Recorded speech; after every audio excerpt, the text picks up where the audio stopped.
everybody's ready, we'll get started. Thank you, Ms. Glass.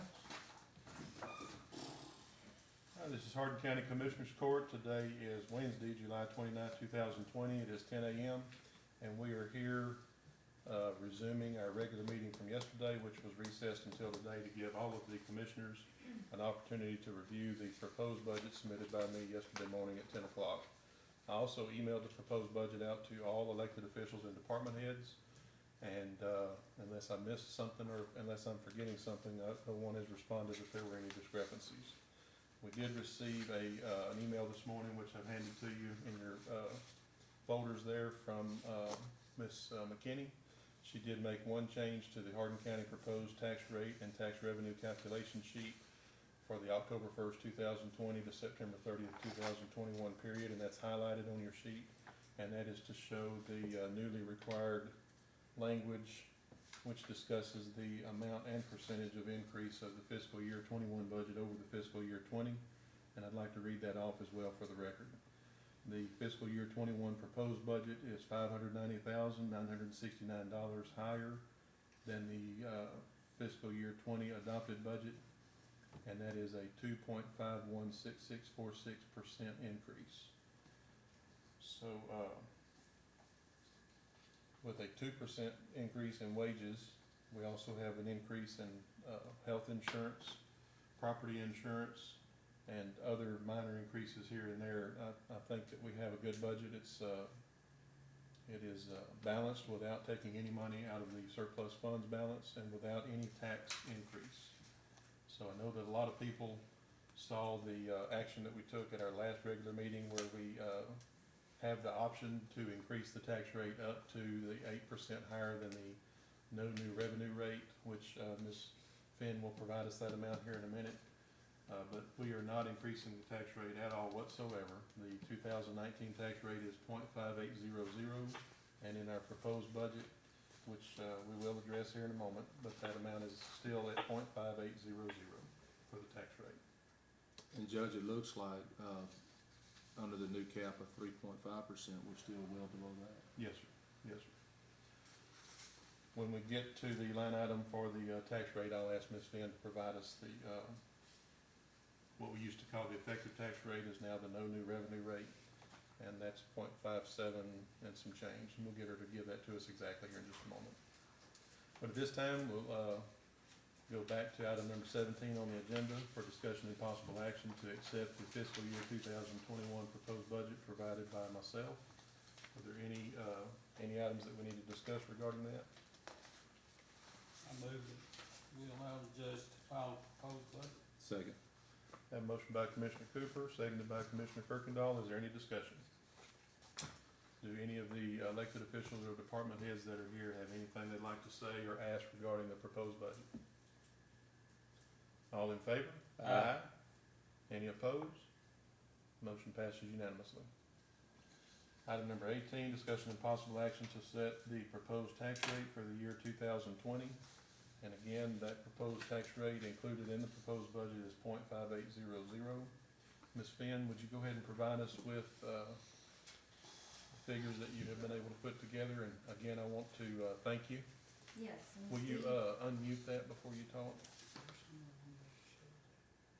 I know that you had, you and other members of the tax Yes, office have put in a whole lot of Steve work. has been helping. I don't see unmute.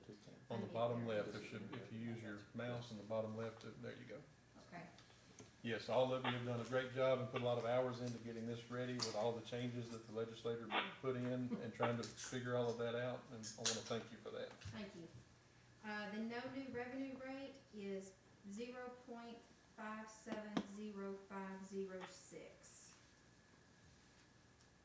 Say that again, Lisa.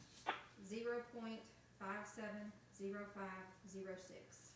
And can you also provide us with the voter approved rate, which used to be the rollback rate? Right. That's 0.617963.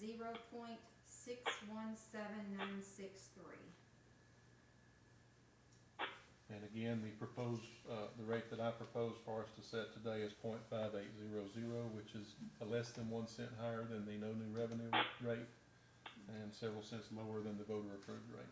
In fact, I think it's 0.03 cents, Judge. Thank you. Yes, sir. Or a little less than 0.03. I would move that we accept the 58 cents.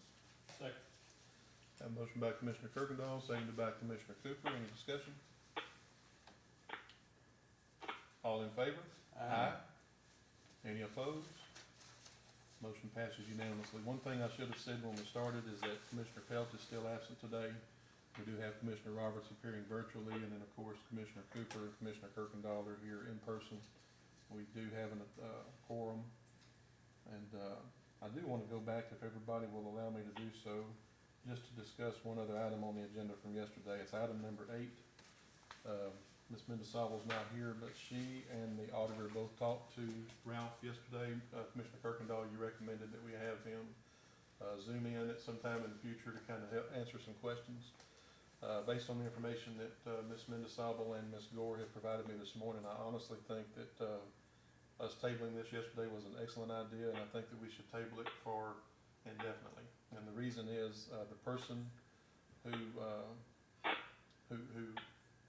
this could happen where they could draw more than the county or the TCDRS would pay, not the county, but the TCDRS, is several years from retirement, several years from this even possibly happening. And although the TCDRS did recommend that we go ahead and address it now, I think that we're at least 10 years down the road before this needs to be addressed. So no one in the county could retire today and draw that kind of money. And if anybody thought that, I might have thought that for a few minutes yesterday myself. That's not correct. And before that could happen, that person's not eligible to retire at age 62 for many years. And I just think this is something we should defer and handle it whenever it's time to handle it. So, Judge, instead of tabling, should we just take no action? We tabled it until TCDRS would come see us on it. I think we just don't invite them to come see us on it until it's time to handle it. If that's okay with everybody. If it's not, I can put it on the next agenda and we can take action to not do it, Sounds good. if that's what y'all would like. I'll second. Well, there's no motion today, because Okay. we acted on it yesterday. Perfect. All right. Does anybody have anything else they'd like to discuss? It's not on the agenda. I would just like to thank Candace for all her hard work on the proposed budget. She did an excellent job. She did, and I'm normally a whole lot more involved than I was this year. I want to thank you, Angela, and Candace.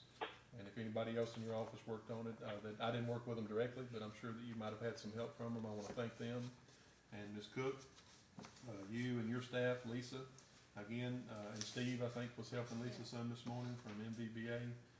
We couldn't do this without y'all. I want to thank you very much for all the time that y'all put in. I know y'all worked late Friday and probably some over the weekend, and just can't tell you how much I appreciate it very much. Anybody have anything further? Move to adjourn. Second. Have a motion by Commissioner Kirkendall, seconded by Commissioner Cooper to adjourn. All in favor? Aye. We are adjourned. Thank you again. You, might want to go to work in the clerk's office. You're doing a pretty good job. That's where she started. Sure is.